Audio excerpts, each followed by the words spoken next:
Hey everyone, and welcome to Charon's Crate. My name's Fiona. My name's Cory. And welcome to this month's series, the Transcontinental Contradiction, the April cocktail series from Charon's Crate. And for those who don't know, Charon's Crate is a cocktail series crate that's made in Anchorage, Alaska, made by professional bartenders, and created by you at home. So let's get into this month's crate. I've noticed we've got some really exciting ingredients this month. Yeah, we've got a really kind of fun series that we're doing for the month of April, where we're looking at a couple different classic sour structures of some cocktails, and then incorporating that into sort of a tropical tiki style with summer coming along.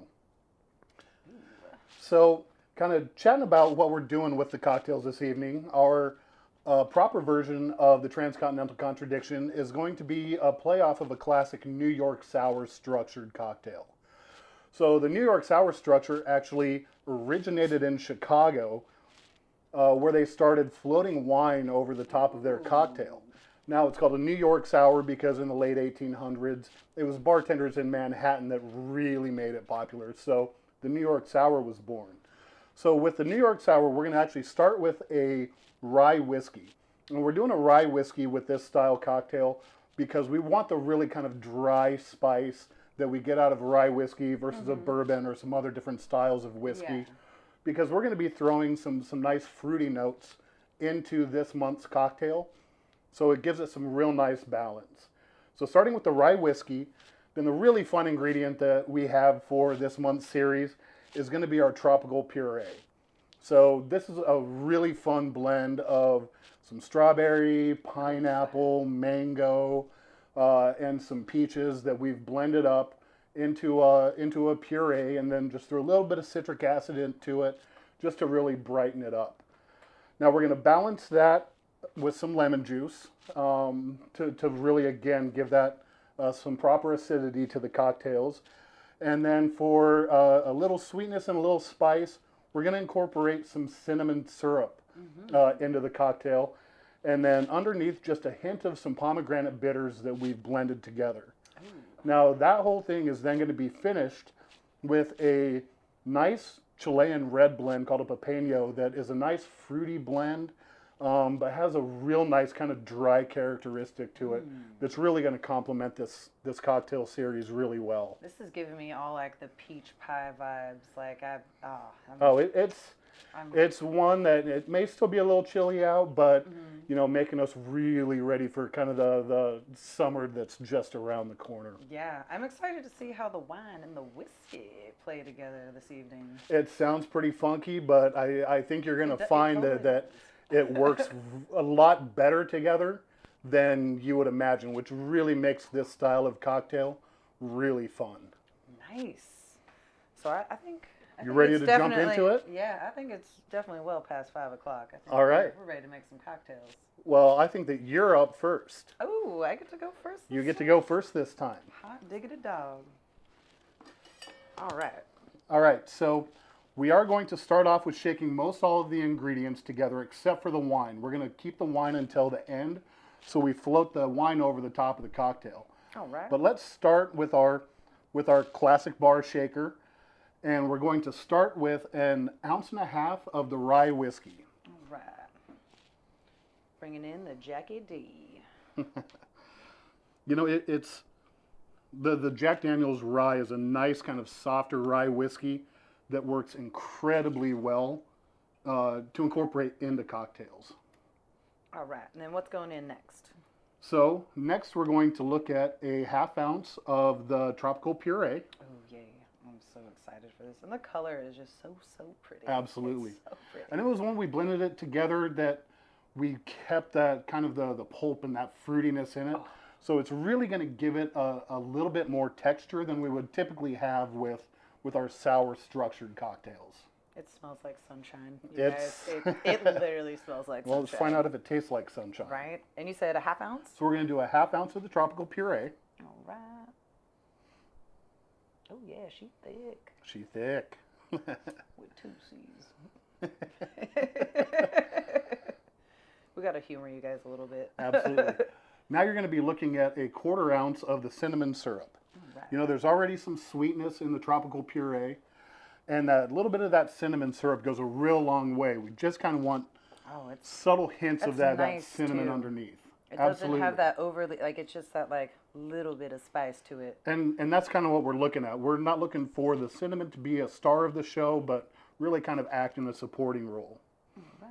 So just that 1/4 ounce. Just a little splash. Yeah, it's just going to give that enough to give it some warmth at the base of the cocktail.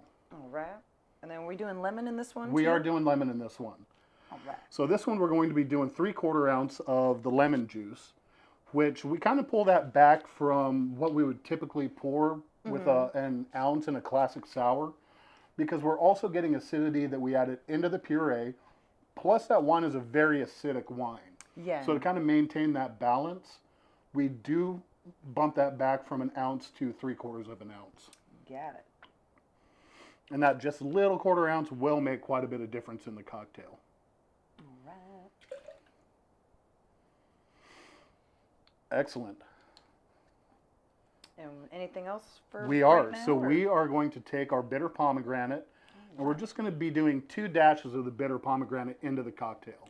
How cute are these bottles, though? That's a fun new little item that we're incorporating into some of the crates. Is New toys, eh? yeah.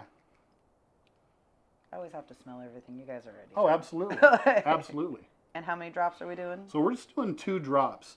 That's a lot of concentrated flavor in there with that bitters blend that we put together for that.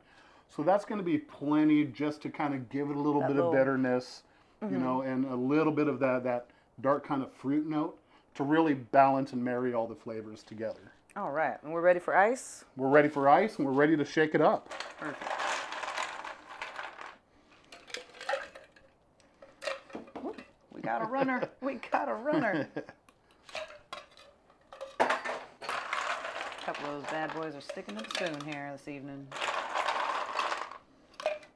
All right, let's give that a good shake. And we're doing a standard bar shake with this one? This one's going to be a standard bar shake. All right. Shake it, don't break it. Yeah, give it that nice good shake. We're going to make sure that's nice and frothy. It is. You know, with that fruit blend in there, incorporating pineapple, you know, and the puree itself, it's going to give a nice kind of frothy, rich texture to it. And so are we doing a standard Hawthorne strainer with this one, or are we double straining it? Or? We're not going to double strain with the classic New York sour, especially with this style, because we want that texture in the cocktail. Got it. We don't want to strain out kind of those particulates that you know we're intentionally putting in with the puree. Aha. So we're going to pour that over ice in a old-fashioned glass. Ooh, it looks like Oh, there we go. I'm ready, you guys. I'm ready. The daylight's just... Now the fun thing that we're going to incorporate now is going to be the wine. And it just, again, a little goes a long way with this. So we're going to take measure out a 1/2 ounce of our wine, and we're going to float this over the top of the cocktail. Ooh, that is a nice red. Oh, it's got a nice rich color, and we're going to find when we float this that it gives a real nice aesthetic on top of the flavor and that it adds to the cocktail. So we're going to take our bar spoon. Ooh, and we're busting out new toys this We're month, busting too? out the spoon to help with the float. All right. Now what we're looking with this technique, and we're using a bar spoon. A normal spoon would work fine if you don't have access to our bar spoon. But we're just going to pour that wine right over the back of the bar spoon and into the cocktail, so that kind of disperses that wine over the cocktail. And we're going to kind of rotate that around the rim of the glass over the top of the cocktail, so we can get that really nice float, that really nice wine float. Gorgeous. Beautiful. So beautiful. Gorgeous. All right. And then are we doing any garnish on this, or is that going to be the garnish for this Well, we're one? going to be doing some garnish with this as well. So we made some dehydrated cinnamon candied peaches that we are going to pin to the rim of the glass, and then finish it with a cinnamon stick for an aesthetic. Oh man, I must be hungry, you guys. I think that's where we're at. All right. Yeah, so we're just going to use the clothespins. They can get a little wonky, but just kind of get those. It's a little testy, but doable.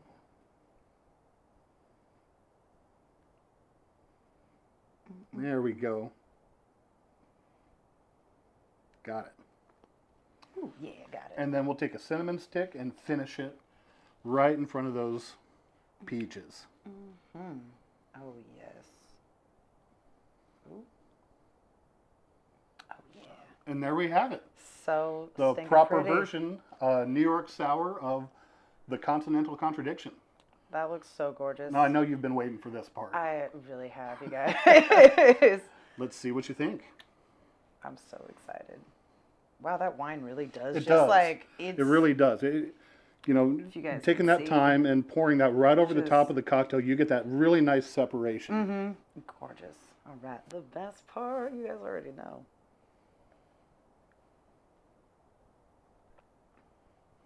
Oh yeah, that is so good. Like it's sweet, but it's light, but it's like you get that little cinnamon sugar, Mm-hmm. and the wine like really. I'm so like Well, the and wine especially- and the whiskey go together, you guys. And with that float, you really do get that wine on the front of the cocktail. So you get that kind of fruity, dry presence from Mm-hmm. the wine that then should kind of fade into sort of Yeah. that tropical feel Yes, that it like you're getting from the rest of the cocktail. the flavors like melt together. Like, oh, summer, we're ready, we're here. Like, so, Well, I'll tell you so what, good. while you're drinking that, how about if I make the elevated version of the Transcontinental Contradiction? Yeah, let's do it. Ready? All right, little switcherooski. The wine and the whiskey. Yeah. I would have never thought. All right, so we're going to stay with these East Coast style cocktails, but now we're going to be doing a Boston Sour. Now, a Boston Sour is kind of the proper classic term for an egg white sour cocktail. We've definitely seen this style of cocktail that we've done previously, but with this version, we're going to do kind of a simple substitution where we're not going to be putting the wine into this one, but we're going to substitute that ingredient with an egg white, and then kind of tweak our structure just a little bit to more back to that classic sour structure. So with this one, because we're pulling out the wine, we want to kind of increase the amount of spirit that we put into the cocktail. So we're going to be doing 1 3/4 ounces of the rye whiskey.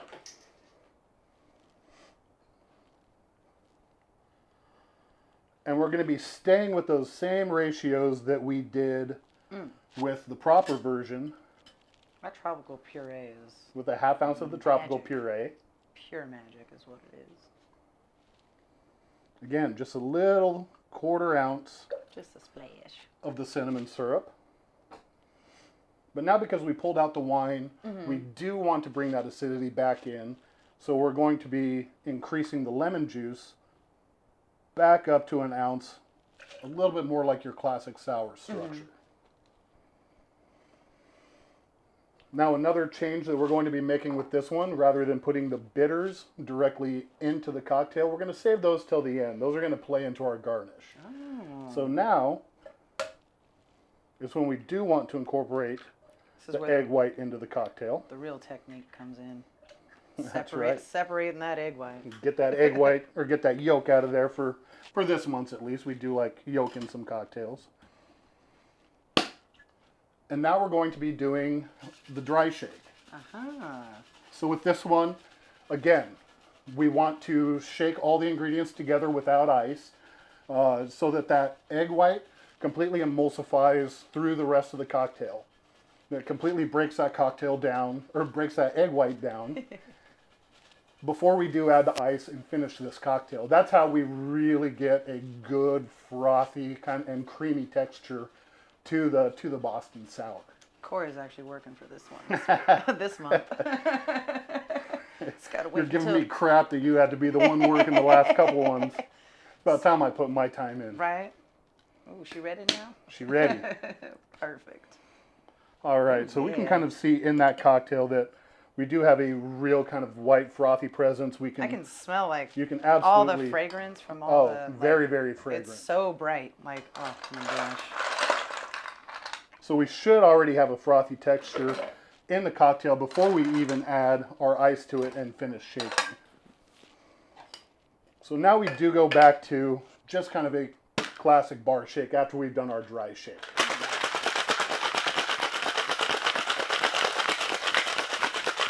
Shake it, don't break it. All right, get that nice and chilled, nice and shook up. So with this one, are we double straining this one? This one we will be double straining it.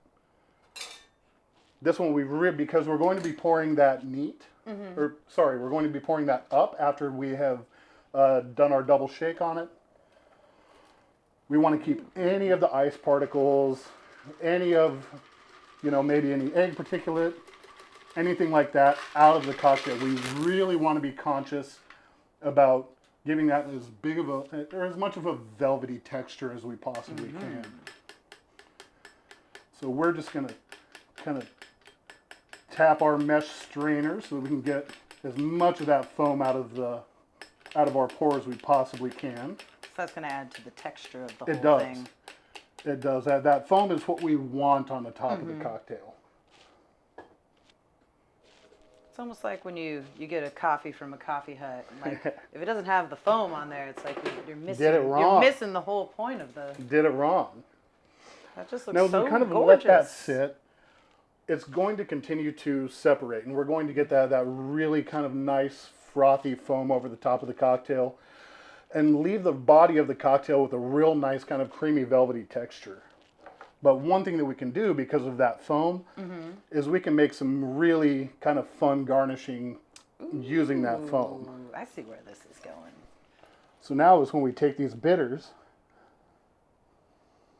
and we're just going to try to get about 3 good-sized drops over the top of the cocktail.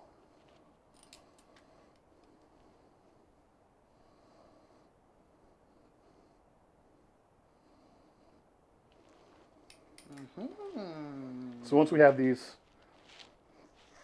3 good-sized dashes, we're just going to take a toothpick and we're just going to run a line right down the center of those those dashes, Cute. just to give it kind of a fun little aesthetic twist.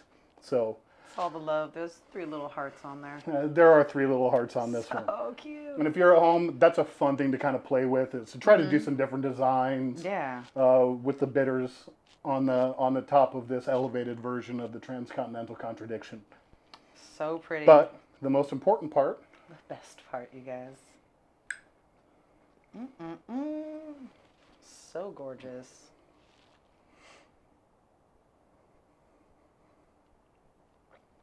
Oh yeah. We're bringing brunch to a whole new level. And again, like the flavors they melt together. It's effortlessly smooth. sure, Like it's sure. And it's we should tropical, it's light, but it's not overly sweet. And Right. like you said, it's got super velvety texture from and really that mouthfeel and that velvety texture, the foam and the creaminess of that is why we do like incorporating those egg whites. and like the fragrance from the bitters too that you get, like it's just so subtle, so nice, like just little tiny hints of cinnamon, like Right. it's like little Right. little sparkles of cinnamon. Absolutely. So good. So that's been our New York sour. It's been our Boston sour.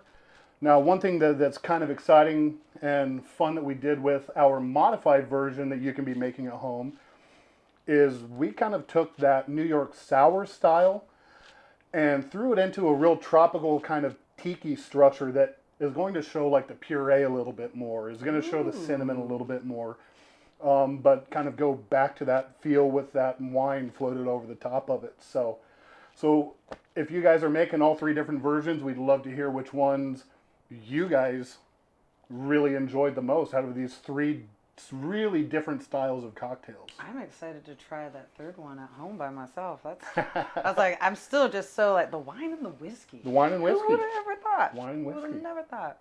Well, that wraps up our April Cocktails Crate series. We'd like to give a big thank you for everyone for your love and support. We wouldn't be here without you. And especially a huge thank you to La Bodega. You guys have been so awesome with us through this whole journey. And definitely, you guys go check out their downtown location that's now open on 718 K Street. And also, if you're making cocktails at home, like Cory said, and you're on social media, share them with us. Tag us. We'd love to see what you guys are doing with the ingredients. And so please subscribe to our YouTube channel so you can get updates and get notified about new cocktail videos every month. We look forward to seeing you guys next month. And cheers. Cheers, folks. Thank you. Thank you.